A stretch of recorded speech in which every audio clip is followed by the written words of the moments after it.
얼마 전 한국의 수도 서울과 제2의 도시 부산을 이끌어갈 서울시장 선거와 부산시장 선거가 있었습니다. 부산과 서울 이 두 곳은 이전에 모두 지금의 여당인 민주당에서 배출된 박원순 시장과 오거돈 시장이 서울과 부산을 책임지고 있었습니다. 하지만 이 두 전임 시장 모두 성적인 문제로 인하여 박원순 서울시장은 자살을 하였고 오거돈 부산시장은 자진 사퇴를 하였습니다. 그런데 이번 보궐선거에서는 서울과 부산 모두 큰 차이로 야당인 국민의힘 소속 후보들이 서울시장과 부산시장에 당선되었습니다. 이번 선거에서 접전을 벌일 것이라는 초반 예상과는 달리 큰 차이로 야당인 보수당이 이긴 이유 중에 가장 큰 이유가 바로 집값 문제와 세금 문제였습니다. 서울 집값이 너무 많이 올라 웬만한 사람들은 집을 살 수도 전세를 얻을 수도 없는 지경에까지 이르렀습니다. 그리고 집값이 너무 많이 오르자 정부는 집값을 잡기 위하여 공시지가를 현실화하여서 재산세와 보유세를 대폭 올리게 된 것이 시민들에게 큰 불만으로 작용하여 정부 여당의 경제적 정책에 반발하고 부동산 정책 실패를 심판함으로써 야당에게 기회를 준 것입니다. 이처럼 세금 문제는 현재를 살아가는 사람들에게는 언제나 현실적인 문제요 부담스러운 문제입니다. 예수님 당시를 살아가던 1세기 사람들에게도 이 세금 문제는 늘 힘겨운 현실의 문제요 어려움이었습니다. 예수님 당시 로마가 세계 최고의 권력 국가로 주변을 평정하고 이스라엘을 지배하고 있었습니다. 오늘 본문에서 이야기한 가이사는 로마 황제를 가리키는 칭호입니다. 마치 바로 왕을 애굽의 왕으로 부르는 호칭인 것과 같습니다. 그래서 이 당시 로마 황제였던 가이사는 디베리오 2세였습니다. 로마 제국은 항상 피정복 국가 백성 중에서 남자는 14세부터 65세까지, 여자는 12세부터 65세까지 해당하는 사람들에게 사람 머릿수대로 세금을 걷는 인두세를 부과하여 왔습니다. 피정복 국가에서는 이 인두세의 세금을 두고 항상 반발하는 세력과 친로마 편에 서서 로마 정부를 옹호하는 친로마 세력들이 있어 늘 부딪혀 왔습니다. 유대 사회에서도 예외는 아니었습니다. 종려주일 예수님께서 나귀를 타고 예루살렘 성에 입성하셨습니다. 그리고 성전을 청결케 하시는 사건이 이어지죠. 지금까지 예수님을 주시하고 어떻게든 예수님을 잡으려고 추적해 왔는데 성전 청결 사건을 통하여 대제사장 그룹과 종교 지도자들 그룹은 예수님 때문에 또 한 번의 충격에 사로잡히게 되었습니다. 그리고 그날 저녁에 예수님께서는 예루살렘 성 밖으로 나가십니다. 다음날 이른 아침에 다시 예루살렘 성전 안으로 들어오실 때에 무화과나무를 저주하는 사건을 우리는 성경에서 보았습니다. 그리고 종교 지도자들이었던 대제사장 그룹과 다시 한번 충돌을 일으키지요. 그리고 오늘 본문에서 읽은 사건이 일어나게 되는 것입니다. 예수님께서는 마태복음 21장 28절에서부터 22장 14절까지의 내용에서 세 가지 비유를 통하여 당시 종교 지도자들에게 큰 충격을 주셨습니다. 바로 두 아들 비유와 포도원 집주인의 비유, 그리고 왕의 혼인잔치 비유를 통하여 그들의 위선과 잘못된 종교의식을 고발하셨습니다. 그들은 이 세 가지 비유를 통하여 예수님으로부터 심한 모욕감을 느꼈습니다. 예수님이 이들에게 이렇게까지 말씀하시면서 혼을 내셨던 것이죠. 마태복음 23장 26절에 보면 이렇게 이야기합니다. 눈먼 바리새인들이여, 너는 먼저 안을 깨끗이 하라. 그리하면 겉도 깨끗하리라 라고 말이죠. 종교 지도자들의 위선과 잘못된 종교 행위에 대하여 책망하고 있는 것입니다. 그래서 유대 지도자들이 예수님께 복수하고 대중 앞에서 수치와 망신을 안겨주기 위해서 당시 가장 논쟁이 많았고 자기들끼리는 결론을 낼 수 없었던 세 가지 신앙적 난제들을 예수님 앞에 질문하면서 예수님을 올무에 걸 수 있는 기회를 잡으려 하였습니다. 그 세 가지 난제들이 바로 세금 문제, 그리고 부활에 대한 문제, 그리고 마지막으로는 하나님의 말씀 중에 가장 큰 계명이 무엇인가 묻는 질문들이었습니다. 오늘 우리가 읽은 본문은 이 세 가지 신앙적 난제들 중에서 가장 먼저 나오는 세금 문제입니다. 바로 가이사에게 세금을 바치는 것이 로마법이 아닌 율법에 비추어 볼 때 적합한 것인가 아니면 잘못된 것인가에 대한 질문입니다. 오늘 하나님은 우리 교회 공동체 가운데 본문 말씀을 통하여서 이 문제를 어떻게 바라보며 어떤 은혜를 우리에게 주고 계실까요? 첫 번째입니다. 세상은 우리를 시험하여 말의 올무에 걸리게 한다라는 것입니다. 오늘 본문 마태복음 22장 15절 말씀 함께 읽어보겠습니다. 이에 바리새인들이 가서 어떻게 하면 예수를 말의 올무에 걸리게 할까 상의하고. 아멘. 예수님이 사셨던 시절 이스라엘은 로마의 식민지였는데 로마 총독이 절대적인 권력을 가졌지만 치안 유지와 행정은 로마 황제의 위임을 받은 분봉왕 헤롯이 책임지고 있었습니다. 헤롯은 유대인이 아니었고 또한 로마 정부 편에 서 있었기 때문에 유대인들과의 사이는 별로 좋지 못하였습니다. 특히나 반세속주의자들이었던 바리새인들과는 더더욱 사이가 나빴던 것이죠. 그러나 유대인이면서도 여러 가지 정치적인 이유와 자신들의 이득을 위하여 헤롯에게부터 헤롯을 지지하였던 헤롯 당원들도 그들 가운데에서는 있었습니다. 이 두 부류의 사람들, 바리새인들과 헤롯 당원들은 세금을 로마에 바쳐야 한다, 세금을 로마에 바쳐서는 안 된다라는 것으로 늘 부딪힘과 갈등을 일삼았던 사람들이었습니다. 바리새라는 말 자체가 세속에서 분리된 자라는 뜻입니다. 바리새인은 세속의 로마 황제를 섬기는 것이 우상 숭배이며 따라서 로마의 세금을 낼 수 없다는 입장을 견지하고 있었습니다. 하지만 이들의 속사정은 조금 달랐던 것이죠. 바리새인들은 유대인들이 유월절 제사를 드릴 때에 종교세를 내기 때문에 로마 제국이 거두는 인두세까지 내게 되면 이중과세가 되어 유대 백성들이 큰 부담이 된다고 하여 세금 거부 운동을 한 것입니다. 하지만 실제적으로 들여다보면 유대인들이 로마 제국에 세금을 내게 되면 종교세를 적게 낼 수밖에 없는 상황이기 때문에 자신들의 실질적 이득이 줄어들게 됩니다. 이로 인하여 바리새인들은 더욱 적극적으로 로마 제국의 인두세 세금을 내는 것을 반대해 왔습니다.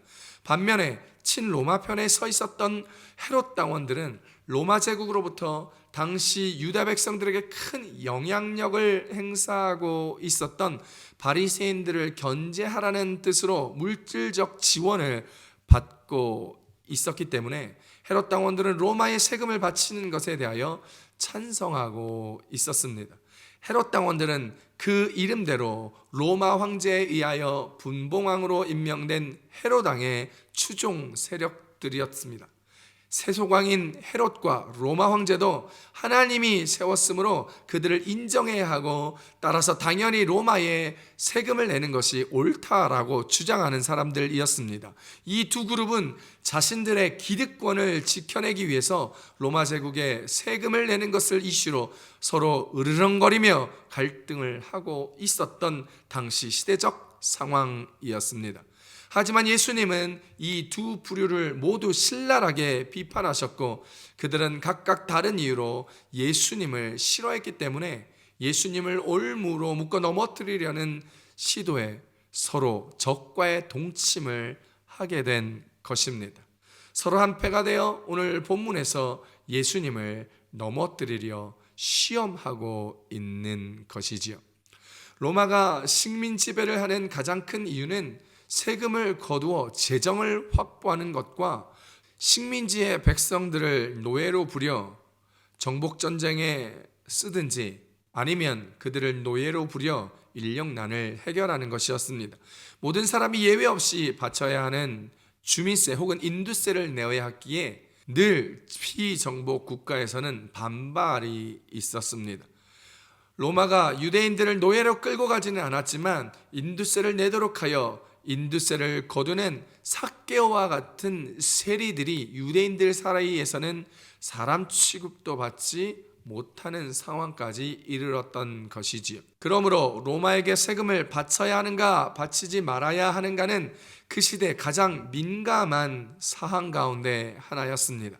그래서 바리새인들과 헤롯 땅 사람들은 바로 이 문제를 가지고 예수님을 올무에 올가매는데 좋은 기회로 생각하였던 것입니다.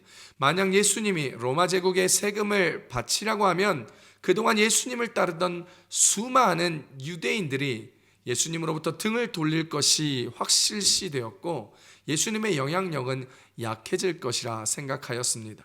또한 예수님이 세금을 바치지 말라고 하면 이번에는 로마에 대한 저항이기 때문에 로마 제국으로 인하여 체포가 되어 큰 엄벌을 받을 수 있었기 때문에 어떤 선택을 하든지 예수님에게는 큰 어려움을 당할 것이라 그들은 예상하였습니다.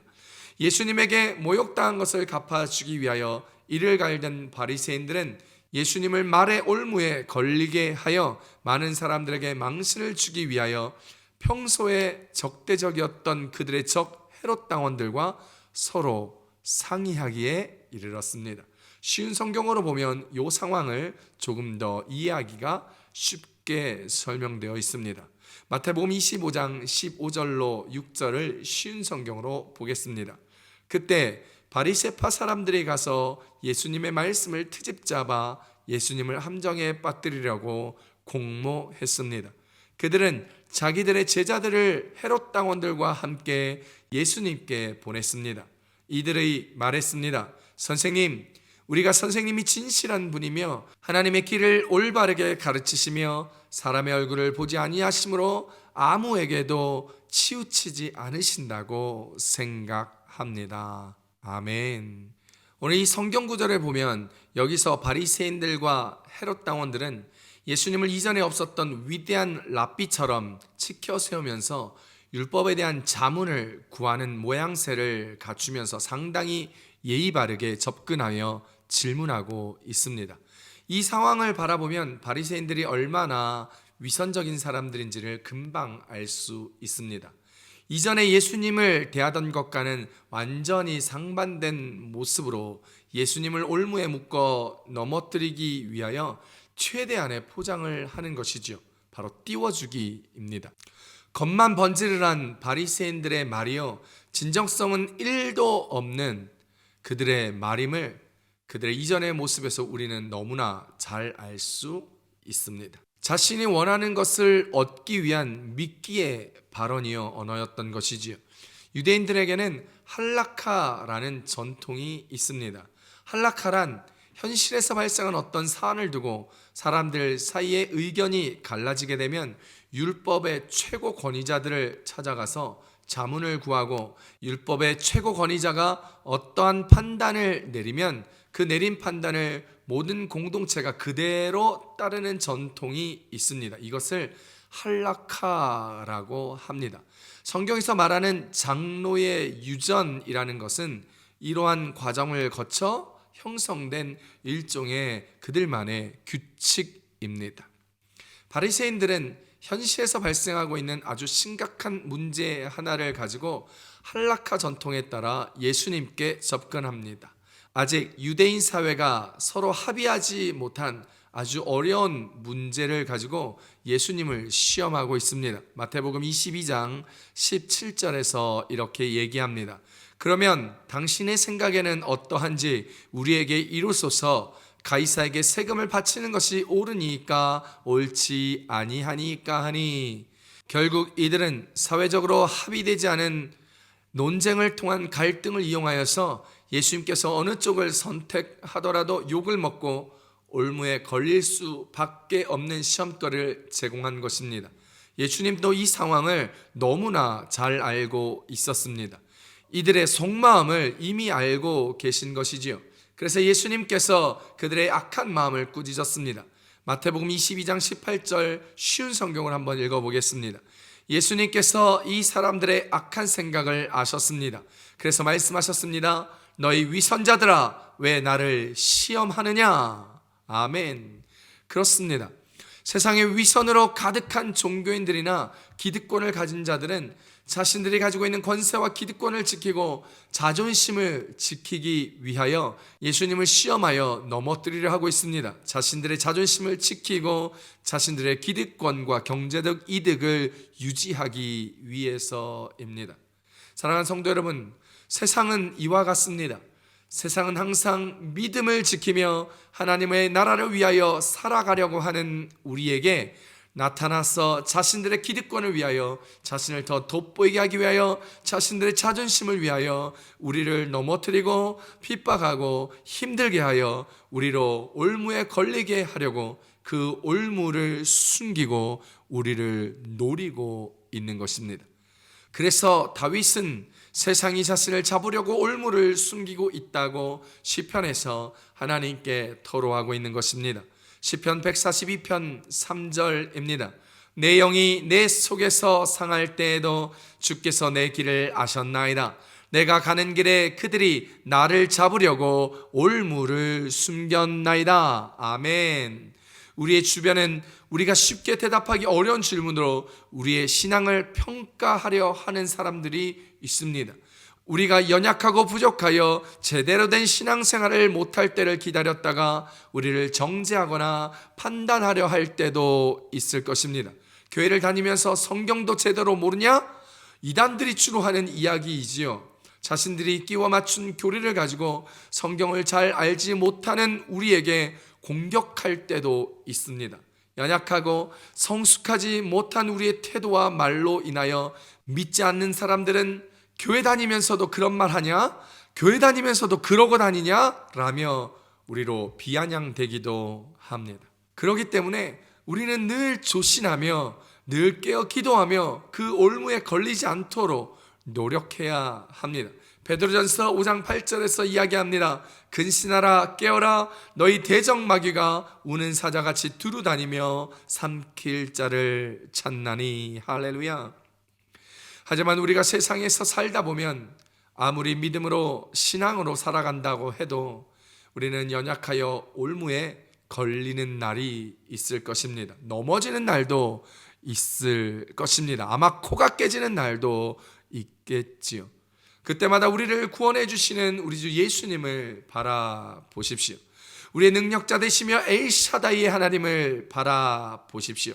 그분이 우리를 올무에서 우리를 시험에서 건져내실 것입니다. 시편 91편 3절입니다. 이는 그가 너를 새 사냥꾼의 올무에서와 심한 전염병에서 건지실 것임이로다. 할렐루야.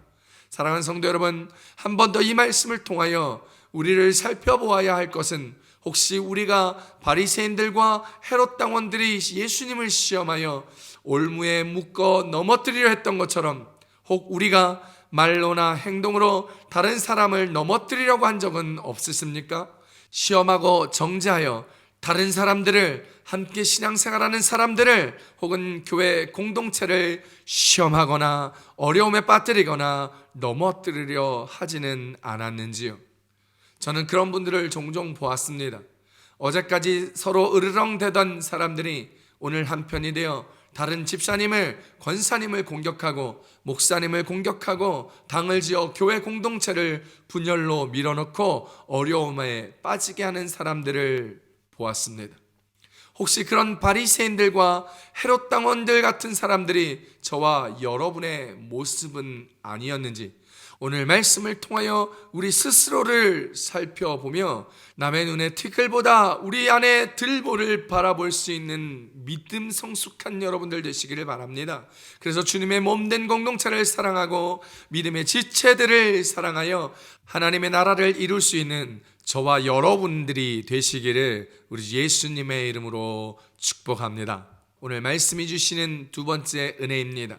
가이사의 것은 가이사에게, 하나님의 것은 하나님께 바치라. 마태복음 22장 21절입니다. 함께 읽습니다. 이르되 가이사의 것이니이다. 이에 이르시되 그런즉 가이사의 것은 가이사에게, 하나님의 것은 하나님께 바치라 하시니 아멘. 예수님은 바리새인들과 헤롯 당원들이 말하는 입에 발린 소리에 넘어가지 않으셨고 그들의 악한 의도를 이미 아셨기 때문에 그들이 짜놓은 올무 안에 들어가시지도 빠지시지도 넘어지시지도 않으셨습니다. 그리고 오히려 너희들이 세금 바칠 때 사용하는 돈을 내게 보이라 라고 요구하셨습니다. 그들은 로마 제국에 바칠 때 내는 데나리온 하나를 가져왔습니다. 당시 유대인들은요 10계명의 제2계명에 따라 사람의 형상이 새겨진 돈을 사용하지 않았습니다. 하지만 로마 제국에 세금을 바칠 때에는 반드시 로마 제국의 은전 데나리온을 사용해야 했었습니다. 그 로마 제국의 은 데나리온에는 로마 황제의 초상과 황제는 신이다라는 문구가 새겨져 있었습니다.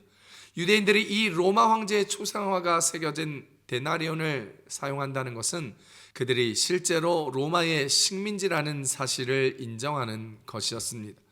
그래서 예수님은 아직 사회적 합의에 이르지 못했던 세금 문제 앞에 질문 하나를 던집니다. 그들에게 질문 하나를 던짐을 통하여서 굉장한 지혜와 통찰력을 우리 가운데 보여주십니다. 그리고 이 질문으로 그들을 빼도 박도 못하게 만드시지요. 마태복음 22장 20절 말씀입니다. 예수님께서 말씀하시되 이 형상과 이 글이 누구의 것이냐라고 물어보십니다. 그 질문 앞에 그들은 대답합니다. 가이사의 것입니다. 그렇게 대답한 그들 앞에 예수님은 그들이 대답한 사실을 상기시키며 이렇게 말씀하시죠. 좀 풀어서 설명하면 이렇습니다. 너희들이 대답한 대로 이 세금을 바치는 데나리온은 가이사의 형상이 있지 아니하냐? 그러니 이것은 가이사의 것이니 가이사에게 바치라 라고 말입니다. 예수님이 가이사에게 바치라 라는 이 말을 하고 그대로 끝났다면 바리새인들은 아마 쾌재를 불렀을 것입니다. 로마 지배와 인두세에 대한 불만을 품고 정치적 메시아의 도래를 기다렸던 수많은 유대인들은 예수님을 배신자로 취급하면서 그를 떠날 것이었기 때문입니다. 하지만 예수님은 여기서 한 가지 더 말씀하십니다. 그리고 하나님의 것은 하나님께 바치라 라고 말입니다. 이 말씀을 더하심으로 인하여 사람들이 예수님을 비판할 여지를 없애버리셨습니다. 데나리온에는 로마 황제의 형상이 있지만 사람에게는 하나님의 형상이 있다는 것입니다. 그러므로 돈은 로마 황제의 것일지 모르지만 황제를 포함한 모든 사람은 하나님의 것이므로 하나님께 바쳐야 한다라는 것입니다. 사람뿐 아니라 온 우주가 하나님의 것이므로 모든 것을 하나님께 바쳐야 하고 따라서 데나리온도 하나님께 바쳐야 하는 것입니다. 그래서 이 말씀을 통하여 하나님이냐 로마 황제냐라는 이 대비적 논쟁은 없어지고 유일하신 하나님 창조주 하나님 한 분만 남게 되고 보이는 상황이 되어 버린 것입니다. 지금 문제의 본질이었던 세금의 문제, 지금 이 세금의 문제에서 주권의 문제로 예수님은 방향을 돌리셨습니다.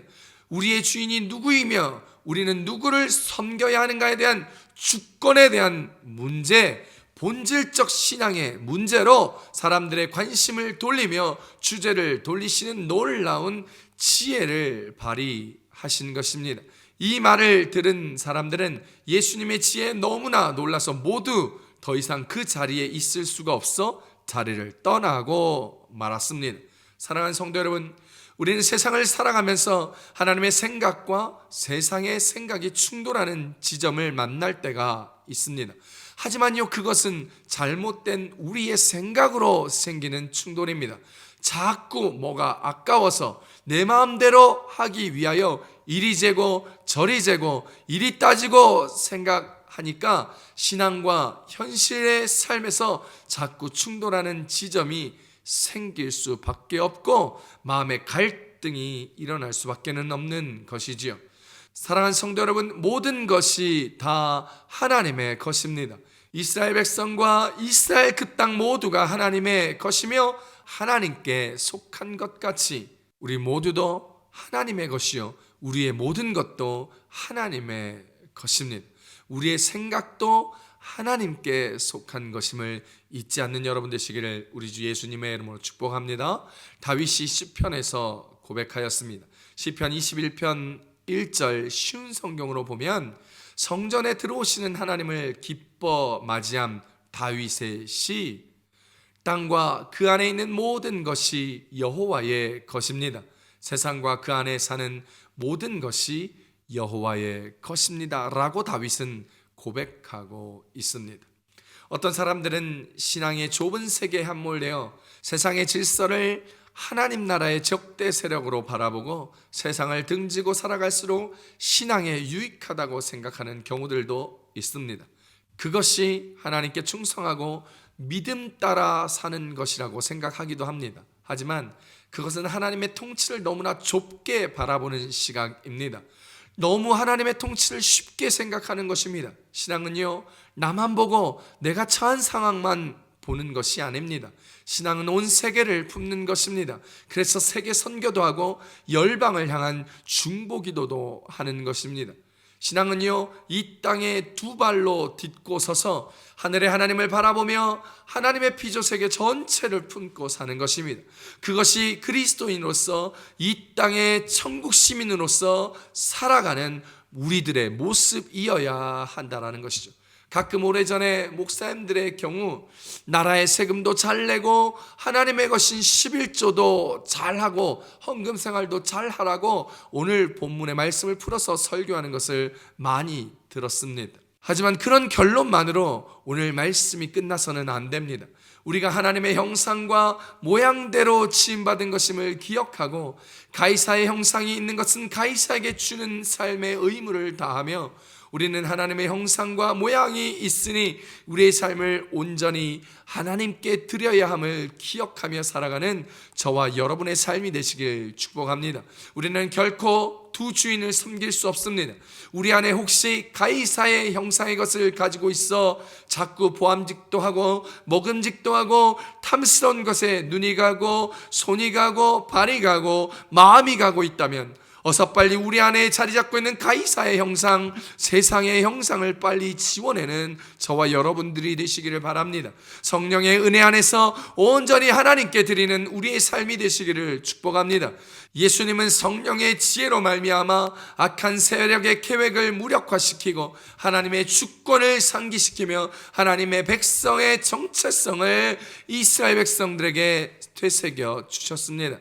오늘 우리도 성령의 은혜와 지혜로 말미암아 시시각각 일어나는 우리 인생의 시험과 문제 앞에서 주권자 되시는 하나님을 바라보며 누가 우리 인생의 진짜 왕인지를 기억하며 하나님의 것은 하나님께 드리는 저와 여러분의 인생들이 될 수 있기를 우리 주 예수님의 이름으로 축복합니다. 그러므로 하나님과 동행하는 임마누엘의 은혜를 누리며 살아가며 하나님의 도우심을 누리며 하나님의 예비하심 가운데 살아가는 여호와 이레의 하나님, 여호와 에베네셀의 하나님을 기억하며 오늘도 기쁨으로 영광으로 소망으로 주와 함께 살아가며 달려가는 저와 여러분들의 인생들 되시기를 우리 주 예수님의 이름으로 축복합니다.